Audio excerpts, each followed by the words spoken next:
My name is Rusty Humphries, and she is Nisha Jackson, PhD. And this is the Nisha Jackson Show. By the way, PhD, it's supposed to be a little H, not a big H, and I got it wrong, and I'm sorry. But you're still brilliant. You're still brilliant. I forgive you.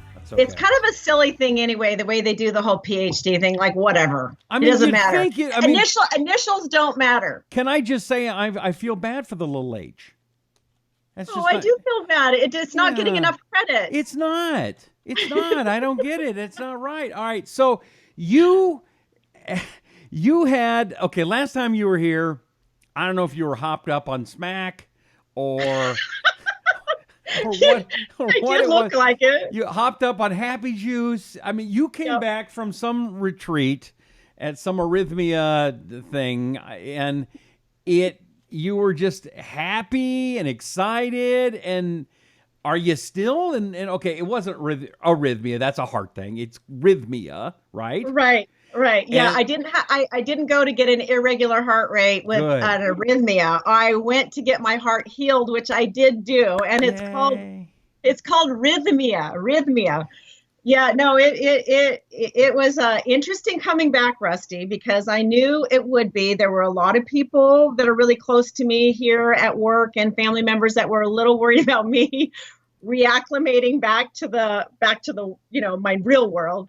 But I have to say what really shocked me, and I think I said it 15 times in the first day I was back, is it's such a strange thing to come back to the exact world that I left. Nothing's changed here. Geez, I was only gone for 8 days. Mm-hmm. Nothing's changed, but my world looked entirely different to me, like entirely different. And I just was really tripped out about that, thinking, why does my world look different? Like I'm not wound up in my head, and I'm not feeling anxious about what I have to do today. I mean, normally Mondays would literally, I don't know, for 30 years put me right over the edge, because I'm just like having so much anxiety. I'm like got this little shake thing going on. Like I've got so much to do. How am I going to get it done? And anyone that works Monday through Friday probably can relate to that, right? Sure. Most people are jammed up on Mondays, and you just don't know how you're going to get through the week. And it's just a lot of it's just like an anxiety producing. And I didn't have that. And I knew I was going to get through my week okay. I offloaded a bunch of stuff to people that are extremely capable of taking care of it. And I think maybe what changed with me was just letting it go, like not having to have control of that. So you still feel... from the 8 days, which was a week or so ago, you still feel better. Is that fair? I feel amazing. I feel like I got a new brain and a new perspective, and I desperately needed it. As I've told you before, I want to help people, and I want to do this. I want to stay in the game until I take my last breath. I don't have any plans to retire. I don't want to always work this hard, but I want to stay in the game of helping people and spreading the word of how to stay healthy, because it's the reason I was put on this earth, but I can't do it in an unhealthy fashion. And I think that I was tricking myself. I think that I was tricking myself that, hey, I'm really helping people and I'm taking care of myself. I'm eating well. I'm exercising. I'm taking all my supplements. My hormones are perfectly balanced. And so I can do anything and everything. And it's not possible. It's not possible. There has to be some limits. And you have to trust people to do things that will help you, and then let them take it. Even if they don't do it perfectly, like let them take it. So are you I don't want to say control freak, but is that one of your things? Yes, I'm a control freak. Yeah, you totally can say it. I'm a recovering control freak. Have you noticed it better since you've been back? Yeah, I freely admit it. I'm a control freak. Okay. And I think, and I'm just kind of a freak in general, but I think it's because I really like things done the right way, right? Most business owners are like that. Most entrepreneurs are like that. They have a vision. They know exactly what they want with their product. They know how it should be done. And so trusting people to help them with that, and letting people maybe not do it perfect and just let it be revised over time, it's a little bit of a brain scramble for me. And yet I found myself coming back saying, you know what, it's all right. What is the worst thing that can happen? It's going to be okay. This is not life or death if some process is not perfect. All right. So how did you get there? How did that come about? What happened to make that happen? Well, I know it's a good question. I really feel like at Rhythmia, it was a combination of many different modalities. It was, super clean eating, like we talked about on our last show, very high vibration foods, foods that were completely untouched by man. And I mean, foods from the ground, foods that walk around, foods from trees, nuts and seeds, just like whole 100% unaltered foods, which is really not what people are eating. So, for example, the sesame seeds on the Big Mac, because that's got meat, and then the seeds that comes from the plants. No. If I was sitting next to you, I'd smack you. Yeah, I guess that's probably not it. No. So I think it's a combination of eating really well, really learning a lot of excellent ways of breathing, meditation, getting back into yoga, which I've not done for a couple of years, which I'm a huge proponent of, especially because it's so good for my body. Some of the plant medicine that we did, the workshops were so awesome. There was the work, every single workshop I did, I really learned something about, when you go to some conferences and you kind of go away, which is always typical for me. And I feel like 20% of what I heard, I can learn. This was like 110% of what I learned. It is applicable to me, and it was so helpful. So I really think it was all those things. That's awesome. Okay, what was the name of that place again? Rhythmia, and it's online. We had it online, yes, on the last show. You can hear all about it if you want to go back and look at the YouTube channel or listen to the podcast on iTunes or iHeartRadio or radio.com. You can get all the information for it there, right? Yeah, it's not for everyone. It's very intense. It's very healing. You've got to be willing and ready to take yourself and your life to the next level. And not everybody's ready for that, but I sure was, and I'm so grateful I went. It was really, really good for me. One of my good friends down in the Palm Springs area, he said to me, he goes, Nish, I think the whole world has ADD now. Like, why wouldn't the whole world have ADD? We've got all these devices we're plugged into and the sensory overload and all this input coming in. How in the world would we keep everything straight? And you know what? He's right. Yeah. We all have a form of ADD. And I shouldn't say we all, I'm kind of generalizing, but you know what I mean? It's like, no wonder we have brain jam with all of the input that's constantly, we can't even sit still for a second without grabbing our phone. Like nobody can even wait in line at Starbucks and just kind of like, just sit there and kind of just like look up and just kind of, think about like how beautiful the day is, or maybe set their intentions for the day. No one's doing that crap. What they're doing is they're like constantly on their phone, like looking at something, like, just jamming through their phone really quick. Okay, well, why is that? Is that maybe, we're trying to learn more. Maybe we're smarter than before. We want more input, or maybe not. Yeah, I think it's just an addiction. It's an addiction to sensory input. And the problem is our brain suffers from it because it can only process so much information at a time.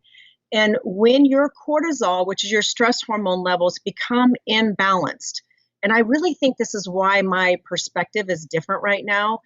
When you have so much coming into your brain at the same time. So let's just use an example.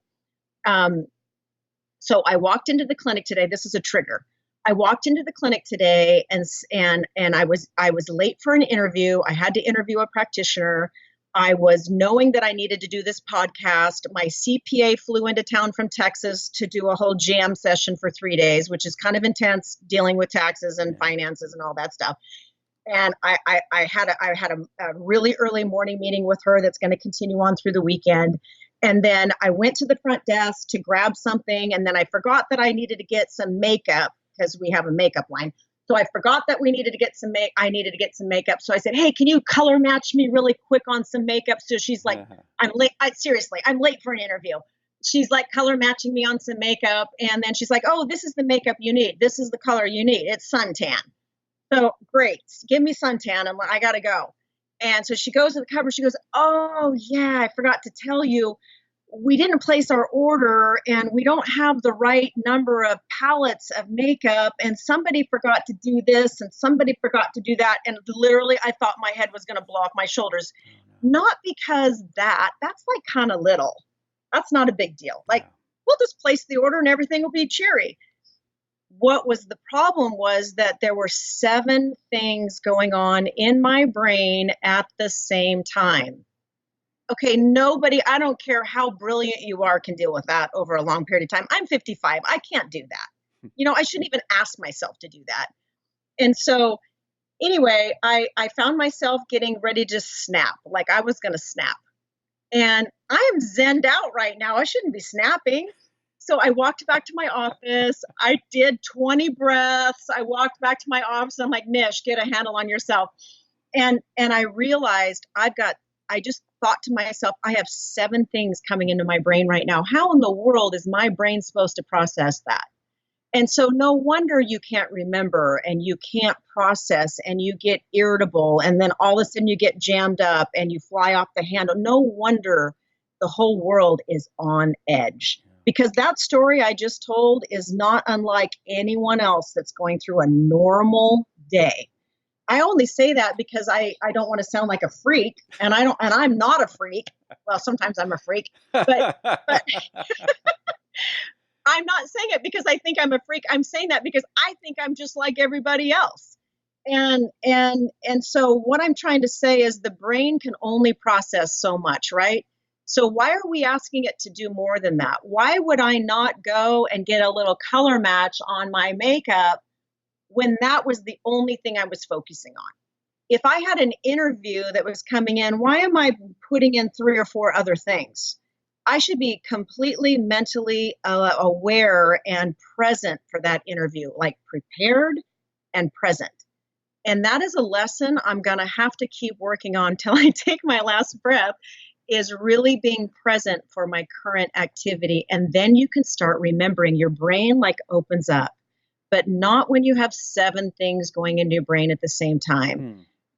So anyway, that's a little snippet of what I think is important. So it's not about brain chemistry, what you're talking about. It's not about taking some vitamin. It's about focus.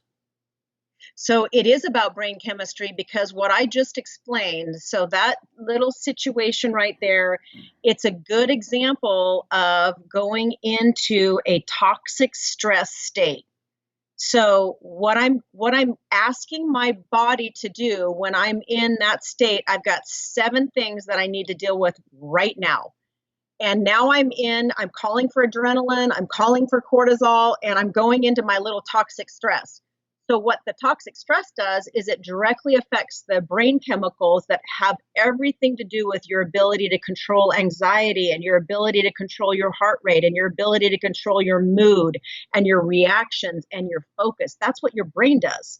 So if it's affecting my brain chemicals and causing a disturbance in my brain chemicals or the output of my brain chemicals, it really makes sense that I would not react normally. And that's just a little part of it.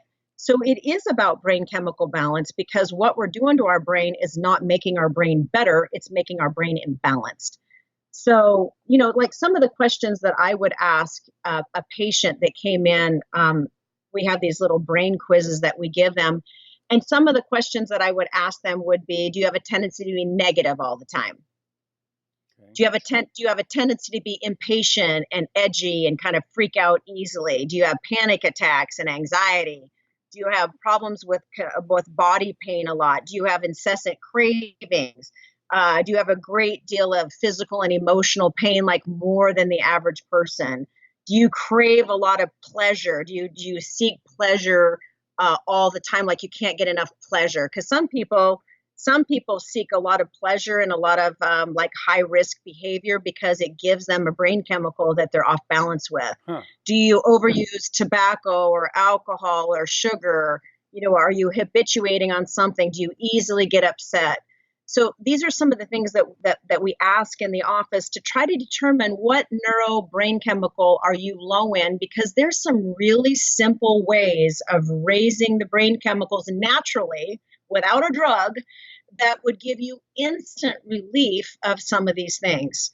And I really don't like people having mood disorders. I hate when they have anxiety. It makes me so sad when they can't get a hold of their cravings, or they have body pain and they don't know why. So this is all related to brain chemistry, which I believe is just a process of getting them balanced. But then they have to do their part too, and that is stopping the brain jam, like what I just told you I was doing. Right.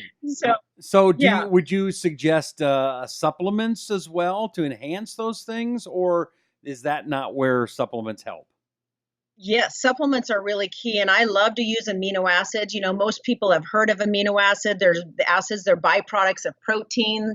You know, like something very simple to explain that would be like turkey has a lot of tryptophan in it, right? So it raises serotonin. So that's why everybody that just pigs out on Thanksgiving Day just wants to go to the couch and take a nap and watch football afterwards, because it works. Like turkey works. It raises it's tryptophan.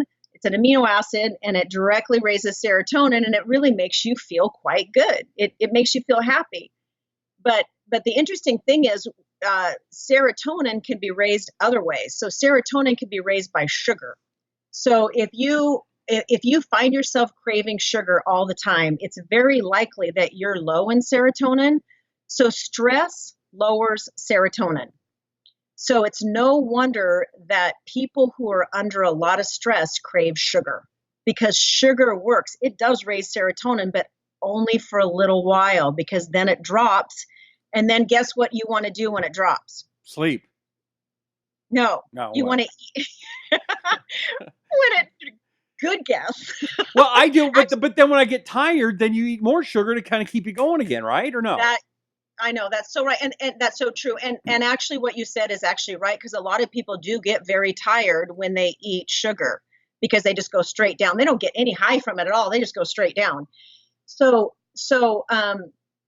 So when your blood sugar goes up and then it drops down, not only does that make your adrenal glands just go off again and call for more cortisol, it raises serotonin, and then it drops serotonin. So then your brain is not screaming broccoli, Rusty. It's screaming more sugar. Give me more sugar, because I just lost the serotonin high I had. I need more. Where are the peanut butter M&Ms? Oh my gosh, those are so good. They're so good. Oh my gosh, they're so good, and they make me feel so bad. Anyway, so that's why people have addictions, because the stuff that they're using does work. Alcohol raises serotonin and dopamine. It works, but only for a little while, and then levels drop down. And some research has actually shown that they drop down even further the next time. So it takes more to get it back up. So that's what leads to the habituation process, which is really so damaging, because then when you start habituating on those things, you get off your life path. Yeah. You start going down the wrong. You start gaining weight, and then you start hating yourself, and then you start blaming yourself. Why can't I get a handle on my sugar cravings? I'm such a loser. So you can kind of see this whole process happening, but it's really simple. It's just understanding what is that doing to you, which is what we talked about in our last show, is that really looking at things and saying, is this the best thing for me to be doing? I don't care what it is you're doing, whatever goes into your mouth or whatever situation you're exposing yourself to, is this in my highest and best interest to be participating in or partaking of? Mm-hmm. So what do you suggest then to help with this brain chemical issue, not going into alcohol or drugs or sugar or food or the negative things? How do we make it positive? Right. So one of the books that I love, and y'all should go to this website, because I think it's very helpful, is called Mood, MOOD, Mood Cure, CURE.com, moodcure.com. Julia Ross is a friend of mine, and she's a really, really, really solid, not only researcher, but practitioner in the Bay Area. And she's written several books, Diet Cure, Mood Cure, and she's she's really kind of perfected the whole treatment of neurobrain chemical balance using amino acids. And I'd encourage you to, at the very least, go to her website, because you could take one of these questionnaires I'm talking about and kind of find out, am I low on dopamine? Am I low on norepinephrine? Am I low on serotonin? Could I fix it easily with maybe just an amino acid supplement? And I think getting your brain back on track, but also understanding that your brain can only do so much for you, even though it's brilliant and it's so powerful. It can only do so much, and we shouldn't be asking it to process 7 high stress things at one time. It's just not possible. There's another book I would suggest, just thinking about it, that's brilliant. Brilliant Burnout, I hear, is an excellent book. Oh, yeah, that's right. How successful... Yeah, she has the questionnaire in her book, too. I totally forgot. Yes, how successful, driven women can stay in the game by rewiring their bodies, their brains, and their hormones. And it's written by this cool chick here, Nisha Jackson, PhD. And you can get it at Amazon and Barnes & Noble. And you can find out more information at nishajackson.com, right? That's right. You can. Yeah. Anything else that's got your attention that we got another show next week we're gonna get to? Sometimes you even know what you're gonna talk about next time. Any idea this time for what's next time? Well, I'd like to keep talking about the brain, because you have just touched on like 1/16 of what I wanted to say about the brain. But anyway, I think it's really important that we just stay on the brain for a while, because I don't really know anyone that doesn't want better focus, better attention, less cravings, less anxiety, less depression, better sleep. I don't know one person that doesn't want all of that. So we got to keep teasing that out. There's so much more we can talk about with the brain. But I guess the take-home message here today is give your brain a break. Okay, don't jam your brain up with so much stuff and then expect yourself to remember things like your daughter's birthday. Don't expect to remember your daughter's birthday. Did you forget your daughter's birthday? You forgot your daughter's birthday, didn't you? No, I didn't. Okay, good. That was a gross exaggeration, but I have forgot very, very simple things that I really have no business forgetting, because I'm jamming my brain up. So just be careful about what you're doing to your brain and give it a rest, and don't forget the 100 breaths. Oh yeah, and next show you show us the 100 breath thing again. Okay, I watched the video of me doing it last time, and I did look a little silly, but okay. Not now. Next show. It's a teaser. Oh, it's a teaser. It's a teaser. All right. We're going to catch you. We're going to go 100 breaths next time and learn more about the brain with Nisha Jackson. Again, the website, nishajackson.com. That's it. And, of course, the book is Brilliant Burnout, How Successful Women Can Stay in the Game by Rewiring Their Bodies, Brains, and Hormones. She's Nisha Jackson, PhD. I'm Rusty Humphries, and we'll see you next time right here on The Nisha Jackson Show.